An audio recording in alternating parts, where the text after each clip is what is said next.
Bonjour, c'est le 7e jour de Terra Incognita. Déjà une semaine qui est passée. J'espère que ça a été une semaine formidable de découverte, d'exploration, d'expérimentation. Avec, comme toute expérimentation, eh bien, le risque d'avoir une expérimentation qui ne soit pas agréable, qui soit entre guillemets un échec, tout en sachant qu'il n'y a pas d'échec. Sinon, la peur d'expérimenter, sinon l'incapacité à déduire de nos expérimentations un apprentissage pour l'avenir. Et que c'est pour ça que nous ne pouvons pas démissionner de nos apprentissages dans les mains de quelqu'un d'autre qui va nous dire il faut que tu fasses ça, il faut que tu fasses ça, il faut que tu fasses ça. Les apprentissages, c'est à nous. Ce sont des étapes par lesquelles nous devons passer afin d'intégrer des notions et de pouvoir être notre propre déterminant, ce qui est l'unique façon, que ce soit en termes de santé, de mode de vie, de diriger sa vie de manière adéquate. Parce que nous sommes des individus uniques, avec des chemins uniques, et il est fou de penser qu'il peut y avoir des spécialistes qui vont nous dicter notre chemin. C'est juste impossible en matière de santé, on le voit tout le temps. Alors pour ce 7e jour, j'avais envie, toujours dans notre exploration, notre fameuse exploration du microbiote intestinal, de tordre le cou une dernière fois au déterminisme génétique, à la fatalité génétique, comme je l'ai dit. Parce qu'on nous sort effectivement très souvent, ça c'est une maladie génétique, ça c'est une maladie génétique, ça c'est une maladie génétique, et ça veut dire en tant que tel, ça c'est une maladie entre guillemets qui ne peut pas être renversée, il n'y a rien à faire. Tu vas pas vouloir renverser ça avec des fruits et des légumes, de toute façon ça ne sert à rien, ça ne pourra pas évoluer. Il y a une chose que l'on ignore ou que l'on feint d'ignorer énormément, c'est que nous avons à la surface de nos intestins et à la surface de toutes nos muqueuses, un ensemble qu'on appelle le microbiote intestinal, composé de bactéries, de microvirus, de protozoaires, de micro-organismes divers, et que ce microbiote, eh bien, il a un matériel génétique propre qu'on appelle le microbiome. Et que ce microbiote, il est 10 fois plus abondant que les cellules de notre corps. C'est-à-dire qu'il y a il y a 10 fois plus de détermination génétique dans notre microbiome que dans nos cellules. Et c'est pour ça que quand on nous parle d'anomalies au niveau du code génétique, on étudie le code génétique cellulaire. Or, le principal déterminant du corps humain, c'est la génétique du microbiome, du microbiote dans lequel finalement nous élaborons. C'est d'ailleurs c'est un chercheur là en entéropsychologie qui disait avec beaucoup d'humour, qui disait finalement nous ne sommes pas des humains qui avons des microbes à l'intérieur de nous, nous sommes une espèce de pool de microbes qui ont une expérience humaine. Tellement finalement, eh bien, nous sommes de façon prépondérante des microbes. Et dans ces microbes, eh bien, dans ce microbiote en tant que tel, il faut savoir qu'il y a 3 types globalement il y a 3 catégories, on va dire, de microbiote. Il y a ce qu'on appelle le microbiote symbiotique, il y a le microbiote pathogène et il y a le microbiote commensal. Alors qu'est-ce que c'est que le symbiotique? Le symbiotique, c'est ce qu'on appelle les bactéries amies. C'est celles qui délibérément vont avoir une action de construction, d'alimentation. C'est elles qui vont pouvoir permettre la synthèse de la plupart des vitamines B, qui vont permettre la chélation des agents étrangers nocifs pour le corps, qui vont jouer le rôle de rempart immunitaire et qui vont donc être extrêmement bénéfiques, assurer à la fois notre nourriture, à la fois notre protection, à la fois notre immunité, et vont nous permettre donc de prospérer de la meilleure des façons.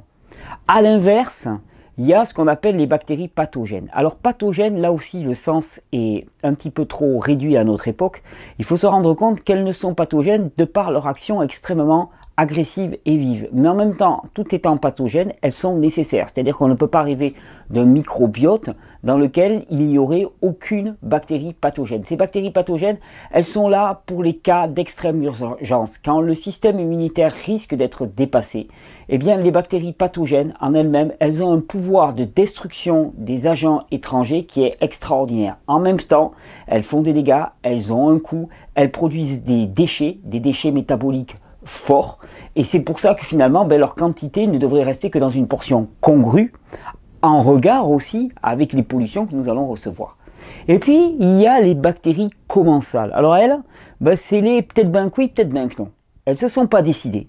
Et en fait, cela va dépendre si le plus grand nombre de bactéries est plutôt du type symbiotique ou plutôt du type pathogène. Si on a plus de symbiotiques que de pathogènes, toutes les commensales elles vont partir du côté symbiotique.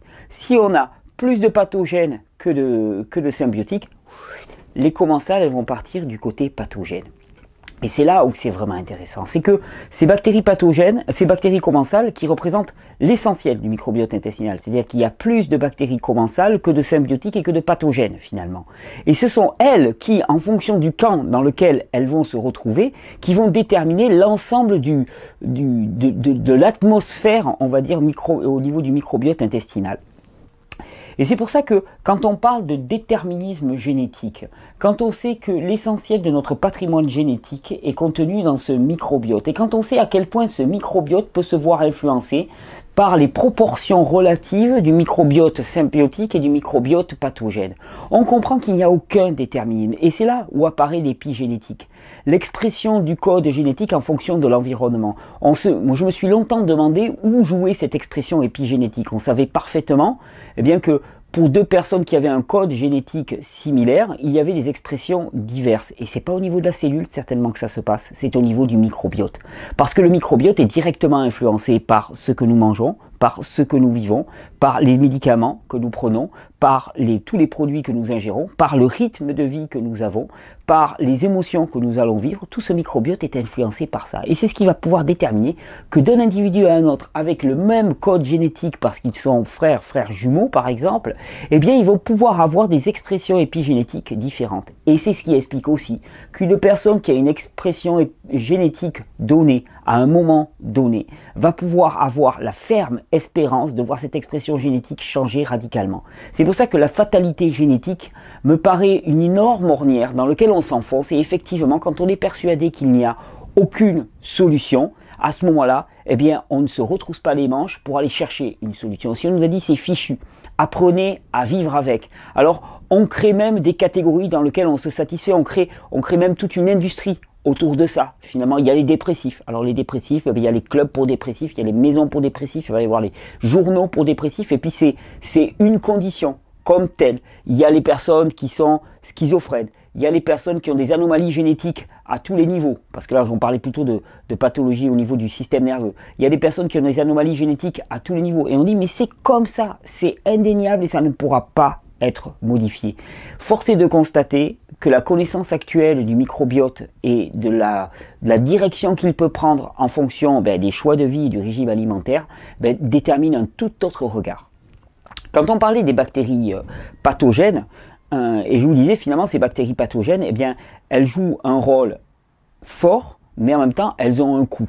Je voulais prendre l'exemple pour illustrer ça du candida albicans par exemple. Le candida albicans n'est pas là pour rien. Le candida albicans est là pour répondre à un état de congestion énorme lié à l'accumulation de colle sous forme d'amidon dans les intestins. Il semblerait aussi, au vu des études récentes, que le candida albicans ait un rôle de chélation assez forte quand il y a du mercure qui est présent. Et donc ce candida albicans, il prolifère. Pourquoi? Parce qu'il y a les conditions opérationnelles pour qu'il puisse proliférer. Et il répond à une fonction, il nous protège. Sauf que ce candida albicans, il va produire parmi les plus fortes neurotoxines qu'on puisse imaginer. Au rang premier, il y a l'acétaldéhyde.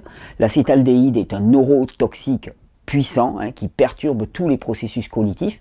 Mais le candida albicans en tant que tel est une aide pour l'organisme. Une aide, mais qui a un coût extrêmement fort. Et c'est pour ça qu'on les appelle pathogènes. Elles sont pathogènes finalement que si elles dépassent une certaine proportion. C'est-à-dire qu'elles sont présentes.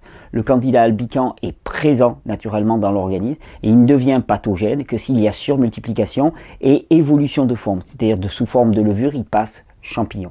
A l'inverse, il peut effectivement aussi y avoir des microbes extrêmement agressifs qui viennent s'installer à un moment où le microbiote intestinal est particulièrement affaibli. Je pense à des moments de stress intense, je pense à des moments où on a pris des antibiotiques qui font leur œuvre, c'est-à-dire qui détruisent le biote, et à ce moment-là, il y a des agents pathogènes étrangers qui n'ont là aucune vertu pour le corps humain, ou en tout cas apparente, qui vont venir s'installer, et pour les déloger, ça va être une autre histoire, parce qu'à ce moment-là, ils vont orienter toute la population de bactéries dans le sens qui va leur être favorable. Et c'est bien la difficulté avec ce microbiote intestinal, et c'est pour ça que avoir une action forte pour corriger cet état de dysbiose intestinale, qui conduit à une hyperperméabilité de la muqueuse intestinale, qui conduit à tous les phénomènes d'allergie, qui conduit à une intoxication du milieu intérieur, qui conduit automatiquement à l'épuisement surrénalien. Je vous l'ai déjà présenté depuis longtemps, finalement, cette espèce de boucle, en ne sachant pas quel est l'œuf, quelle est la poule, finalement, déséquilibre du microbiote, ce qui fait que les produits toxiques ne sont plus transformés, ne sont plus chélatés, ne sont plus métabolisés par le microbiote intestinal. Ils passent au travers de la paroi intestinale qui elle-même est agressée, ulcérée, enflammée et hyperperméable. Ils passent dans le milieu intérieur, ils viennent intoxiquer les organes, le système nerveux travaille au maximum pour essayer d'éliminer toute cette charge de toxicité, il commence à s'épuiser. Plus il s'épuise, plus le péristaltisme intestinal, c'est-à-dire la progression des selles, devient lente. Plus elle devient lente, bien plus il y a un phénomène d'auto-intoxication et c'est une espèce de cercle vicieux en ne sachant pas si c'est d'abord un déséquilibre du biote intestinal ou d'abord une faiblesse des glandes surrénales. Selon l'histoire de vie, c'est plutôt l'un ou c'est plutôt l'autre, suivant ce qu'on a hérité de nos parents, en particulier quasi uniquement de notre mère, qui nous donne l'intégralité de son biote intestinal. Selon les circonstances de vie, ça va être plutôt l'un ou plutôt l'autre. Mais au final, on en arrive exactement au même tableau. Et quand on a compris ça, on a compris que finalement, les deux causes de toxicité majeures dans notre civilisation, c'est la dysbiose intestinale et l'épuisement surrénalien. L'un causant l'autre, qui cause l'un, qui cause l'autre.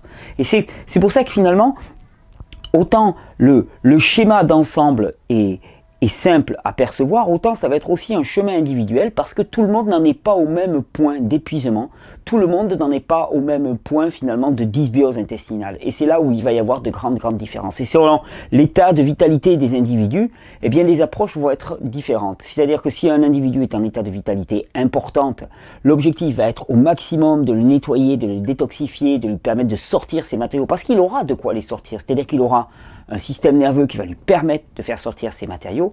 A l'inverse, si un individu est épuisé, la priorité, ça va être de réparer la membrane intestinale, de nourrir enfin cet individu, au besoin en suppléant aux fonctions que son microbiote intestinal ne peut pas réaliser. C'est-à-dire que toutes les vitamines du groupe B qu'il ne peut pas apporter, eh bien, il peut être intéressant ponctuellement de suppléer à ce manque. Intéressant ponctuellement, uniquement, comme une béquille. Ça ne doit pas durer pendant des mois et des années. Le corps a une intelligence extraordinaire, c'est-à-dire à partir du moment où on lui a donné les éléments pour qu'il se relance, il se relance. Toute approche qui fait que finalement pendant des années on doit prendre la vitamine B6, B9, B12, montre que finalement elle ne va jamais à la base et au nœud du problème, c'est-à-dire le rétablissement du biote intestinal. Alors ce rétablissement du biote intestinal, il va demander une vidéo à part entière, mais comme je sais que ça vaut le coup d'introduire les notions petit à petit, on va en brosser les quelques grandes lignes de manière très rapide et on reviendra dans la semaine pour vraiment élaborer toute cette description. Réhabiliter le microbiote intestinal, ça passe par de nombreuses étapes et toutes ne vont pas être à implémenter en même temps pour les personnes. La première des choses, c'est arrêter les causes de nuisance, c'est-à-dire tout ce qui détruit la flore intestinale. Qu'est-ce qui détruit la flore intestinale? C'est toute l'alimentation délétère que nous consommons en permanence, remplie d'additifs alimentaires. Les antibiotiques, l'alcool, le café sont des forts destructeurs et déséquilibrants du système intestinal. Toute l'alimentation raffinée, transformée, moderne est extrêmement nuisible au microbiote intestinal. Donc la première des solutions, c'est de transformer son alimentation et d'aller progressivement vers une alimentation qui inclut de plus en plus de végétal, étant donné que nous sommes faits pour consommer des végétaux en très grande quantité, crus ou cuit. Alors je dis ou cuit parce qu'effectivement dans le cas de dysbiose intestinale forte, c'est-à-dire d'inflammation forte des intestins, les personnes vont avoir du mal à métaboliser la cellulose, puisqu'ils n'ont pas un biote suffisant. La cellulose ne va pas être profitable pour eux. Au contraire même, on va dire que la cellulose va être irritante et pourrait même amener du fait qu'elle ne soit pas décomposée de manière adéquate à des proliférations de microbes qui ne sont pas bienvenus dans le microbiote. C'est pour ça que la solution pour moi elle est toujours à double regard. D'un côté, légumes sous forme de jus, comme ça on a le contenu en vitamines, un élément vivant, vitalisant pour le corps extraordinaire. Et pour faire un petit peu le solide, on va dire, hein, pour charger un petit peu et apporter les macronutriments, eh bien, des légumes sous forme cuite, dans lesquels les celluloses vont être déjà consommées. Et finalement, en ajoutant l'un et l'autre, eh bien, on arrive à avoir quelque chose de complet en s'étant affranchi finalement du problème des fibres qui étaient extrêmement irritantes et qui ne pouvaient pas être métabolisées par le corps.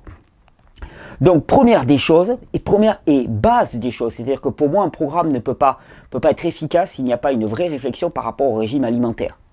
Arrêter tous les produits qui sont extrêmement délétères, tous les produits fabriqués, commencer d'abord simplement par cuisiner à la maison, c'est-à-dire plus aucun additif alimentaire, commencer à cuisiner simplement à la maison, puis progressivement rajouter de plus en plus de jus, si les intestins le permettent, de plus en plus de cru, s'ils ne le permettent pas, eh bien attendre. Ensuite, le programme, c'est désenflammer la muqueuse. Et pour désenflammer la muqueuse, on a déjà parlé, il y a les jus qui vont apporter des minéraux et il y a les matières grasses. Dans le corps, on connaît les deux antiacides, c'est tout ce qui est alcalin pour neutraliser les acides et tout ce qui est gras. Alors, dans les matières grasses, on en parle de plus en plus. Il y a particulièrement tout ce qui est matières grasses saturées. Dans le végétal, la graisse de coco est une véritable panacée, assez incontournable. Pour ceux qui ont fait le choix encore des produits animaux, tout ce qui est beurre, par exemple, particulièrement le beurre clarifié qui ne contient plus de lactose, est vraiment intéressant. C'est un adoucissant. Je sais qu'il y a Natasha Campbell qui utilise beaucoup les bouillons d'os.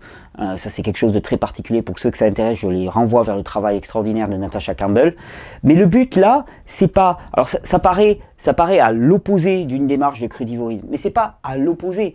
C'est à l'opposé d'une démarche idéologique. Le but, c'est de réparer la muqueuse intestinale. Il faut donc lui apporter des matériaux réparateurs, désenflammants au maximum. Et force est de constater que ce qui va réparer la muqueuse intestinale, c'est des matières grasses. Donc il faut trouver les matières grasses là où elles sont. Attention aux matières grasses qui sont mélangées avec des protéines, comme les noix, les amandes, qui, si on a une hyperperméabilité intestinale, peuvent être extrêmement irritantes et allergisantes, parce qu'on va avoir une réaction à ces macroprotéines. Il vaut mieux favoriser la noix de coco, l'avocat, l'olive, qu'est-ce que j'ai d'autre en végétal? Le safou, bon, qui est un produit exotique un petit peu, mais les matières grasses végétales qui ne contiennent pas de protéines, c'est-à-dire qui ne sont pas les noix, ou les matières grasses ou les matières grasses animales, jaune d'œuf, beurre, ou les bouillons d'os pour ceux qui veulent essayer et ceux qui sont encore ceux qui au niveau éthique l'acceptent. Et réparer doucement cette muqueuse intestinale, parce qu'il faut reconstruire et encore reconstruire. Désenflammer, reconstruire, et à partir de ce moment-là, soutenir un petit peu les organes le temps de la reconstruction, et c'est tout. C'est-à-dire qu'il s'agit de penser, et à partir du moment où on aura pensé la muqueuse intestinale, à ce moment-là, les processus de l'homéostasie dans le corps, si tant est que le système nerveux soit encore d'aplomb, s'il ne l'est pas, soutenir le système nerveux avec force plante adaptogène. Si vraiment la personne est complètement épuisée et qu'elle n'arrive pas à remonter, alors soutenir avec des extraits glandulaires qui peuvent faire une vraie différence et remonter le système nerveux, mais ensuite laisser le corps relancer la machine. C'est la différence qu'il y a entre une personne qui a un système nerveux encore actif ou pas. Si la personne a un système nerveux qui réagit encore, elle va redémarrer très rapidement. Si ce n'est pas le cas, il faut bien la soutenir. Il faut faire en sorte que ça redémarre. Et c'est pour ça qu'il y a cette espèce de barrière, moi, que je signale entre l'état chronique et puis l'état dégénératif. Quand on est en état entre l'état aigu et l'état chronique. Quand on est en état aigu, on a encore beaucoup de symptômes, on a un système nerveux qui fonctionne de manière adéquate, on a encore un microbiote intestinal qui souvent se rebelle pas mal, et donc on est en possibilité, dès lors qu'on commence à arrêter les poisons, dès lors qu'on commence à détoxifier ce corps, eh bien ça redémarre de lui-même. Par contre, si on a passé la barrière de l'homéostasie, c'est-à-dire que si on est passé en état chronique, il y a des fortes chances qu'il faille des aides. Et c'est pour ça que ces chemins qui paraissent des chemins de traverse, de plus en plus, ils s'imposent comme finalement des chemins qui vont être empruntés un temps plus ou moins long selon les personnes, pour arriver à mettre en place les étapes qui vont leur permettre ensuite de fonctionner sur ce pourquoi nous sommes faits, c'est-à-dire un maximum de végétal, cru, vivant. Et donc c'est pour ça que finalement reconstruire un microbiote intestinal, c'est une expérience hors de l'idéologie. Et ce terra incognita, il s'y prête énormément. C'est pour ça que j'ai proposé aussi la catégorie reconstruction, parce que je me suis rendu compte qu'effectivement, on parlait beaucoup de détoxination, qui est vraiment une démarche ultra importante dans cette démarche de retour vers la santé, mais que ce n'est pas l'unique et que pour certaines personnes, ce n'était pas l'urgence du moment. L'urgence du moment, c'est la reconstruction. Comme moi, quand j'étais au plus bas dans mon état de forme, l'urgence n'était certainement pas la détoxination, elle était à la reconstruction et c'est ce que je m'étais employé à faire. Donc au travers de cette vision du microbiote intestinal, on comprend qu'il n'y a pas de fatalisme génétique, qu'il y a effectivement une donnée, mais que cette donnée, elle peut être transformée au travers de l'épigénétique et qu'une bonne part de cette épigénétique passe par la transformation du biote intestinal et par l'orientation de ces bactéries commensales qui vont choisir un camp ou l'autre. Et que pour que ces bactéries commensales choisissent un camp ou l'autre, eh bien, il faut leur donner les bonnes conditions. Les bonnes conditions, c'est d'abord les bonnes conditions au niveau alimentaire. C'est les bonnes conditions au niveau rythme de vie. C'est désenflammer cette muqueuse intestinale et commencer à la guérir. Au besoin, selon les personnes et l'expérience, à ces contradicteurs, j'expérimente là encore, je n'ai pas encore une certitude absolue, utiliser des probiotiques pour réensemencer. Et c'est tout. Et ça se fait soutenir le système nerveux. C'est ça la promesse qui nous est faite. C'est-à-dire arriver à rétablir un fonctionnement normal à partir du fonctionnement intestinal de l'être humain. Mais ce fonctionnement normal, il ne va pas être simplement métabolique, il va être psychique, il va être global de l'être humain. C'était la bonne nouvelle de ce jour. Bienvenue en Terra Incognita pour ceux qui nous retrouvent. Continuons cette expérience tous ensemble pendant encore 15 jours. Ça va être 15 jours qui vont aller crescendo, vous allez voir au niveau du contenu. J'espère que pour chacun, c'est une expérience avant tout d'émancipation des dogmes, des peurs, des clichés, des préjugés, des idées préconçues, et un moment vraiment où chacun est libre d'expérimenter et de ressentir et de se déterminer par lui-même. Bonne Terra Incognita, bonne régénération.